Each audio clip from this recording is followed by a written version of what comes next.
Democratic Congressman Jerry Connolly represents Northern Virginia. He is also a member of the House Oversight Committee, which questioned Trump fixer Michael Cohen back in February. Congressman, I appreciate your being here.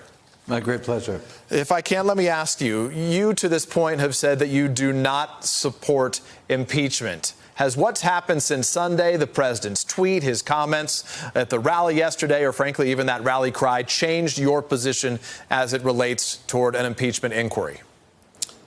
Well, it certainly pushes us further in that direction. I don't necessarily believe that impeachment isn't in Mr. Trump's future, but I do believe we in the majority need to be careful and methodical as we gather facts and as we educate the public. And that's the process we've undertaken. If that leads to impeachment, so be it. And I will support it at that time if that's what it leads to. Right now, we've got 6 committees with investigations underway in many different fields of endeavor.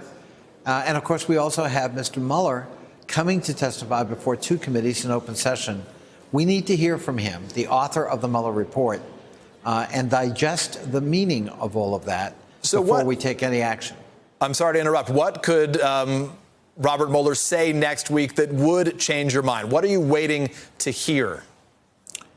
Well, I think he needs to clarify what led him to certain conclusions or to fall short of certain conclusions. Was the only reason, for example, that you didn't indict the president the 1973 guidance from the Office of Counsel at the Department of Justice during the Nixon-Watergate years that said a sitting president can't be indicted? Was that the only reason? Because we need to know that. With respect to obstruction of justice, are you telling us in that report, because you cite 10 different occasions where you believe it occurred, that in fact the president committed obstruction, which is a crime? On the Russia thing, you didn't talk about collusion because collusion is not a crime. It's not in the criminal code. But you did talk about conspiracy, and you talked about the fact that you couldn't conclusively prove one. You also said, if we meant to exonerate the president, we would have said that. Those are pretty explosive words. But all of that's a far cry from Barr's summary. And of course, we've heard from Mueller. He said that my report is my testimony. So isn't it likely that he's going to say all these things were effectively hypotheticals and I can't offer you any any conclusion as it relates to your questions on those topics? He may. I think that's a very arrogant posture by a civil servant. Mr. Mueller, although he's not elected, is still accountable to the American public. He just finished writing one of the most consequential reports for our democracy in the last 50 years. He has a moral obligation and a public obligation to account for himself, to answer questions about the report. Now, if he believes certain questions are leading questions that take him astray, take him far afield of the report, fair enough. Right. But questions that illuminate the report and try to get at answers that are not answered in the report itself, he has an obligation to answer. As you know well, Congress adjourns for a month, just days after Mueller's testimony. When is it too late for Democrats to pursue impeachment? I don't think we have an artificial date. I do believe that Mr. Mueller's testimony will have an impact on public opinion and, frankly, opinion up here. There are many members who may have been waiting to hear what he has to say and digest it before they decide one way or the other on the impeachment question. I think Mr. Trump took a victory lap last night very prematurely. That vote was about a specific resolution, not about the generic question of should this president be impeached or has he in fact crossed the line. And those questions are yet to be answered. And for clarity on that, what we did learn from that vote, with 95 Democrats voting to advance that resolution, and by our tally, 86 Democrats and 1 independent right now support impeachment. Is actually a growing number of Democrats who are on board with this idea going forward. I want to circle back, though, as you look at the picture of all of those Democrats who support impeachment, an impeachment inquiry. I want to ask you again, though, about the president's tweets. What did Democrats accomplish this week with their vote to condemn the president's go back tweet about those 4 congresswomen? Well, I think we upheld the integrity of the institution here, but more importantly, we upheld a value that most Americans share, which is we don't demonize people because of their background. We don't tell people of color they should, quote, go back where they came from, unquote. Those are heinous things. Those are repugnant things.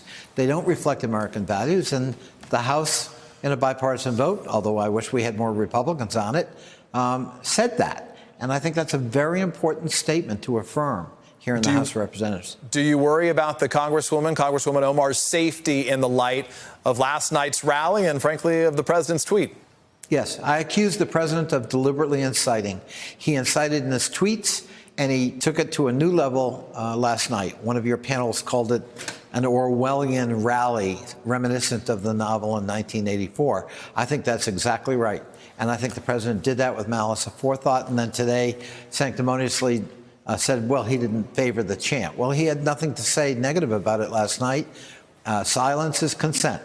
And I believe he deliberately incited, and I think he is putting people at risk, and he is certainly raising the temperature throughout the country on issues that he is now making incendiary. Conceding that the president's tweet went too far and conceding that the comments yesterday, the chant by the crowd was outrageous. There are some Democrats who are privately saying they fear that the president may be onto something that's politically advantageous for him by trying to cast these four women who, let's acknowledge, are not the moderates in the party. They're not Nancy Pelosi's favorites at the table, so to speak. Is there any risk that the president is able to accomplish his goals here in trying to cast them as the face of your party?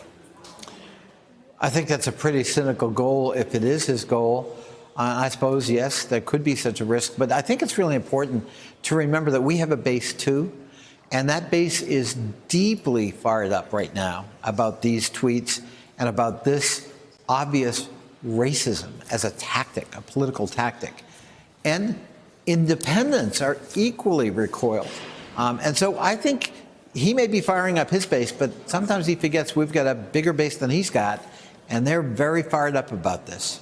Congressman Gerry Connolly, we appreciate your joining us and sharing your perspective. My pleasure. Thank you. Hello, YouTubers. If you're watching this, it means you've checked out our channel, so thank you. Now do me a favor, subscribe by clicking on that button down there. Click on any of the videos to watch the latest interviews and highlights from MTP Daily and MSNBC. You can get more Meet the Press content every morning in the First Read newsletter. If you're tired of content that you don't know anything about where it came from, you don't have to have that problem with us. NBC News, MSNBC, MTP, and the Meet the Press mindset right here for you on YouTube. Subscribe now.